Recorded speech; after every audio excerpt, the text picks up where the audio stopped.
Il y a une situation qui me frustrait beaucoup quand j'étudiais ou qui me mettait vraiment hors de moi. C'est cette situation dans laquelle je prends beaucoup de temps pour apprendre une matière, un sujet ou une idée, une notion, et que quand on me demande, on me pose des questions sur le sujet, je n'arrive pas à répondre ou j'ai presque tout oublié. Cette situation était très fréquente dans ma vie d'étudiant, mais si elle t'arrive toujours, c'est que tu n'as pas encore vu ma première vidéo ou bien tu as vu la première vidéo que tu n'as pas encore commencé à appliquer à tes sessions d'apprentissage.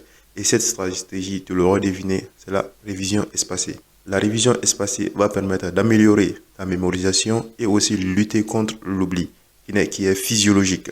Cette deuxième situation qui me frustrait beaucoup, c'est quand j'ai appris des notions, j'ai pris du temps pour apprendre des notions qui se ressemblent juste un peu et que juste après, on me pose des questions sur ces notions, je les mélange, j'ai du mal à les distinguer et que je sois confus. Cette situation me frustrait encore plus, je dirais, que l'autre situation parce que là, tu comprends, tu n'as pas oublié, mais tu n'arrives pas à les distinguer, tu as presque tout mélangé.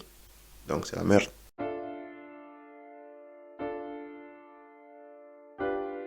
Salut à toi, j'espère que tu vas bien. Aujourd'hui, je ne pourrais commencer cette vidéo sans vous remercier sincèrement, très sincèrement de votre interaction, le fait que vous soyez là, les nouveaux abonnés. Merci d'être venus, merci d'être sur cette chaîne et merci pour les commentaires. Ça me fait vraiment un grand plaisir de lire vos commentaires et de les répondre, bien sûr.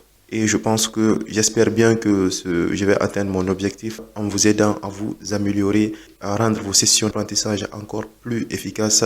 Et surtout, c'est ça le plus grand objectif, de savoir que les personnes qui suivent cette chaîne arrivent à améliorer leurs sessions d'apprentissage, arrivent à exploser leurs notes dans leurs différentes facultés ou bien arrivent à développer la compétence qu'elles veulent. Et je vais continuer, comme toujours, à partager tout ce que je sais, tout ce que je vais découvrir comme notion pour améliorer votre session d'apprentissage et être encore très efficace.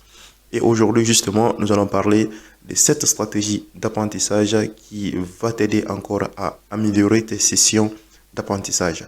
Il s'agit de la technique d'intercalage. L'intercalage est une stratégie d'apprentissage qui consiste à alterner entre les notions lors de ta session de révision, entre les matières, les sujets d'études, les idées, à passer d'une matière à une autre, d'une notion à une autre, ou d'une idée à une autre, ou simplement si tu étudies une seule matière à inverser le plan. Pourquoi faire cette stratégie d'apprentissage? En faisant la stratégie d'intercalage, tu permets à ton cerveau de créer de nouveaux liens entre les notions, ce qui va favoriser non seulement la compréhension de ce que tu apprends, mais aussi la rétention, la consolidation de la mémoire à long terme.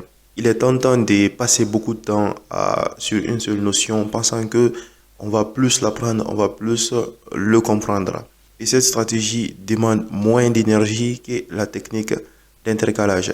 La technique d'intercalage va te demander un peu plus d'effort, ça va augmenter ta charge cognitive. Et si tu te rappelles de la théorie de la charge cognitive qui stipule que plus la charge cognitive est élevée, plus l'apprentissage est efficace. Donc notre objectif en appliquant cette stratégie, c'est justement augmenter cette charge cognitive afin de rendre la session encore plus efficace. Il ne s'agit pas simplement aussi de passer trop rapidement d'un sujet à un autre.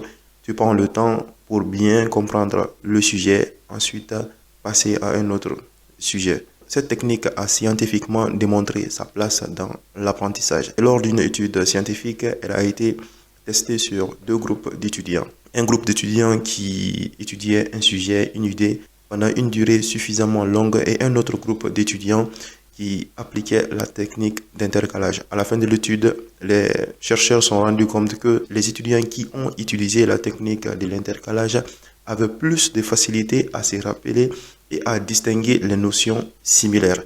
Le fait de faire l'intercalage va te permettre de facilement distinguer les notions similaires. En médecine, par exemple, il y a un examen qu'on appelle l'électrocardiogramme. Je ne sais pas pourquoi je pensais à l'électrocardiogramme, mais je pense que c'est la notion qui est un peu difficile à apprendre, surtout en tout cas pour moi. C'est un examen électrique qui est réalisé en cardiologie, qui consiste à étudier l'activité électrique du cœur. Et sur cet examen, on étudie les pathologies électriques, par exemple les troubles électriques, les troubles de conduction. Ces notions sont souvent très similaires. Il y a des étudiants qui vont avoir du mal à distinguer entre un trouble de rythme et un trouble de conduction. Parce que dans ces différentes anomalies, on parle des mêmes ondes et on parle des mêmes rythmes. Dans cette situation, l'intercalage va vraiment peut-être t'aider à ne pas confondre ces différentes anomalies. Un exemple d'utilisation de la technique d'intercalage. Pendant une session d'apprentissage de 4 heures, et que tu as 4 modules, décidé d'apprendre 4 heures, d'étudier un module par heure. Donc, chaque mini-session, tu te concentres sur une partie d'un module afin de bien l'apprendre. Et l'heure suivante, tu passes à un autre module. Cela va te permettre non seulement de facilement distinguer les notions, et aussi de créer des liens entre les différents modules qui vont améliorer non seulement ta compréhension, le rappel, mais aussi la mémorisation sur le long terme, la consolidation de la mémoire. Cette stratégie d'apprentissage, tu peux l'appliquer sur presque tous les modules, surtout en médecine. Déjà, il y a cette grande interdépendance entre les disciplines et ça va vraiment te permettre de déterminer ces liens forts qui sont entre les différentes spécialités. Parce que entre les spécialités en médecine, il y a cette grande relation d'interdépendance. Pour finir, la technique d'intercalage est une stratégie de planification qui t'invite à alterner entre les matières, passer d'une idée à une autre, d'une matière à une autre, d'une notion à une autre. Cette technique va permettre d'améliorer la compréhension, la rétention. Et le maître mot ici, c'est la variation. Elle t'encourage à ne pas passer beaucoup de temps à apprendre une seule matière, mais à alterner entre les matières, les idées, ou seulement inverser le plan de ce que tu apprends afin de maximiser ta charge cognitive, rendre ta session d'apprentissage encore plus efficace. Et on arrive à la fin de cette vidéo. Si tu es encore là, merci d'être resté avec moi jusqu'à la fin. Et dis-moi en commentaire ce que tu penses de la stratégie d'intercalage. Est-ce que tu le faisais avant? Est-ce que tu comptes le tester? En tout cas, je t'encourage à le tester pendant tes sessions d'apprentissage. Car c'est une technique qui a scientifiquement prouvé sa place dans l'apprentissage. Et n'oublie pas de mettre un like à cette vidéo. Ça va permettre de la montrer à plus d'étudiants. Et si tu n'es pas encore abonné, je t'invite à t'abonner à la chaîne, activer la cloche des notifications. Et moi, je te dis à la prochaine vidéo.